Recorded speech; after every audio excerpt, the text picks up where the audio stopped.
Son Excellence Monsieur Emmanuel Macron, Président de la République française, Son Altesse royale, le Prince de Galles, c'est le Président de la Commission de l'Union africaine,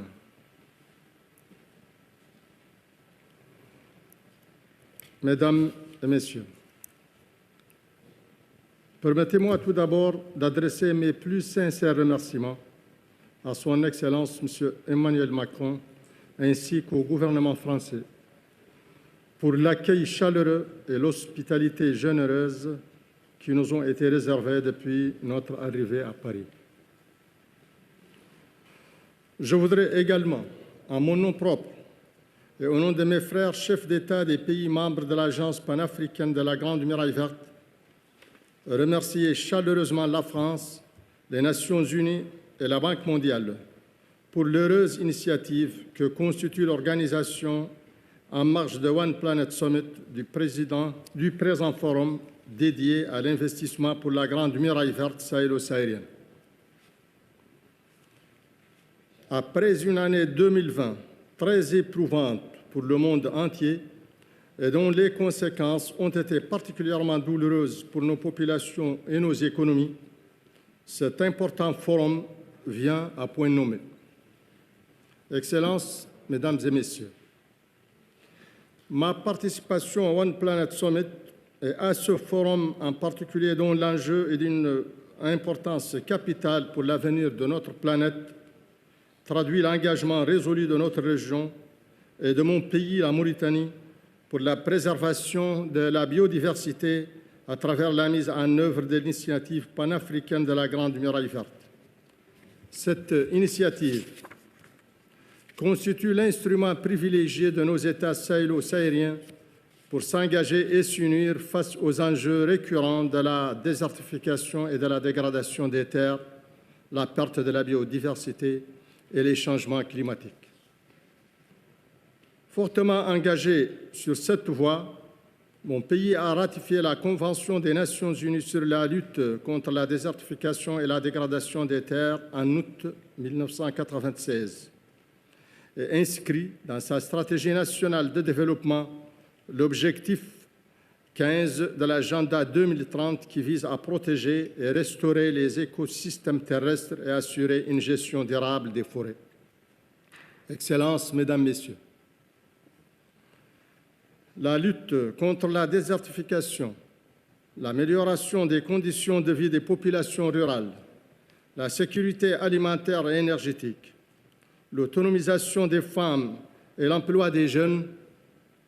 sont au cœur des priorités de nos pays sahélo-sahariens. Nous demeurons, plus que jamais, convaincus que l'initiative panafricaine de la Grande Muraille Verte, de par ses objectifs ambitieux et multidimensionnels, constitue une réponse adaptée aux enjeux précités et peut conduire à un développement rural résilient, inclusif et durable. Nous tenons donc à saluer ici l'annonce de l'initiative de l'accélérateur de la Grande Muraille Verte, dont l'objectif est de débloquer une enveloppe initiale de 10 milliards de dollars sur la période 2021-2025 pour concrétiser dans un cadre coordonné les engagements des partenaires financiers. La mobilisation de ces financements additionnels à travers une approche innovante contribuera certainement à l'atteinte des objectifs de la Grande Muraille Verte qui vise à l'horizon 2030 la restauration de 100 millions d'hectares de terres dégradées et la création de 10 millions d'emplois verts. Cette initiative facilitera sans nul doute la mise en cohérence des interventions de nos partenaires en réponse à nos préoccupations telles que soulevées par nos ministres de l'Environnement lors de la dernière conférence sur la Grande Muraille Verte. Elle permettra, j'en suis certain, à nos pays d'accéder au financement nécessaire pour augmenter les investissements locaux dans le cadre des 5 piliers retenus et de renforcer les capacités des agences nationales de la Grande Muraille Verte. Je voudrais, dans ce cadre, proposer la création dans chacun de nos pays